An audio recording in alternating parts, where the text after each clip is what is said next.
नमस्कार, दीपाज किचनमध्ये आज आपण झटपट घरच्या घरी थंडगार असा फालुदा बनवणार आहोत।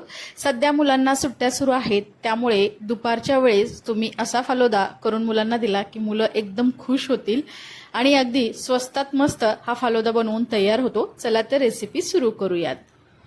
इथे मी फालुदा बनवण्यासाठी इटमीचं प्रीमिक्स वापरणार आहे। हे तुम्हाला डीमार्ट मध्ये सहजपणे मिळून जातं। तर आज आपण रोज फ्लेवरचा फालुदा बनवतोय।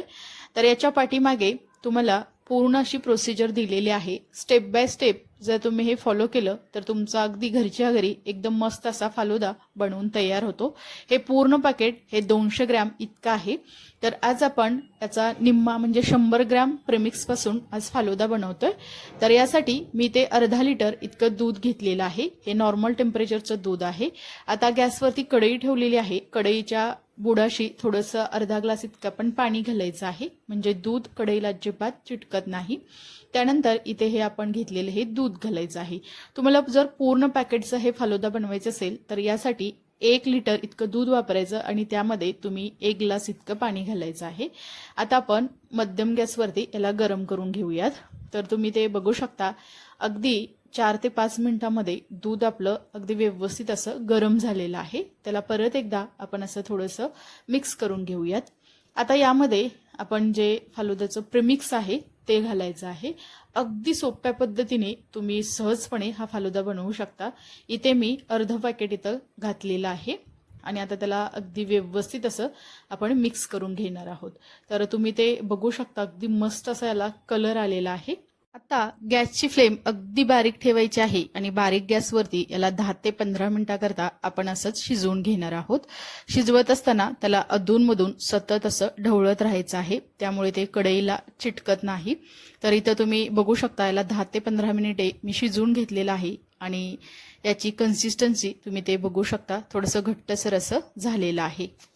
आता आपण गॅस बंद करायचा आहे आणि याला व्यवस्थित असं आपण थंड करून घ्यायचं आहे। तर तुम्ही ते बघू शकता, इतपत याला आपण शिजवून घेतलेलं आहे। तर असं थोडंसं हलवलं की त्यातील वाफ जाते आणि ते पटकन असं थंड होतं। कारण आपण याला फ्रीजमध्ये थंड करून घेणार आहोत, त्यामुळे हे अगदी नॉर्मल टेम्परेचरला आणणं गरजेचं आहे, कारण फ्रीजमध्ये आपण गरम गरम ठेवू शकत नाही। तर असं हलवलं की यातील वाफ जाते।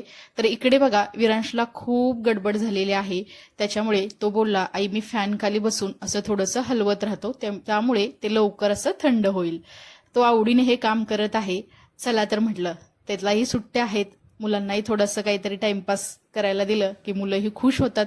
तर इथे हे आपलं पूर्ण असं हा फालुदा व्यवस्थित असा नॉर्मल टेम्परेचरला आलेला आहे। आता आपण याला फ्रीजमध्ये ठेवू शकतो। त्या अगोदर यावरती आपण झाकण ठेवायचं आहे आणि याला असंच आपण फ्रीजमध्ये एकदम थंड असं करून घेऊयात।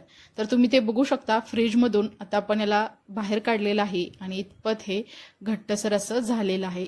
जर तुम्हाला थोडंसं हे पातळ हवं असेल तर दूध जास्त वेळ शिजवू नका, त्यामुळे त्याची कन्सिस्टन्सी थोडीशी पातळ होते।